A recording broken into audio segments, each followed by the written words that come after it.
অনেক দিন পর আবারও যাচ্ছি হচ্ছে বাবার বাড়ি।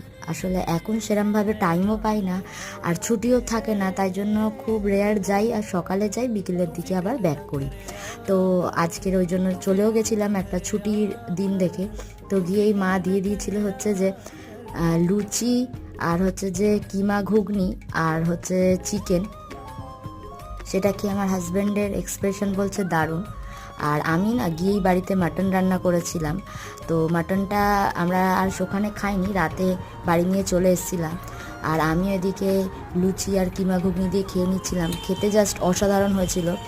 আর সন্ধে সন্ধে খেয়ে আবার ব্যাক করলাম। আর এদিকে কুচুর সাথে ওর মশাই ইয়ার্কি করছো, আসলে কেটে গেছিলো পড়ে গিয়ে, তো মুখে একটু দাগ হয়ে গেছে সেটা নিয়ে। আর তাড়াতাড়ি খেয়ে নিয়ে এবার বাড়ির দিকে ব্যাক করলাম। তো এটাই ছিল আজকের ছোট্ট মিনি ব্লগটা।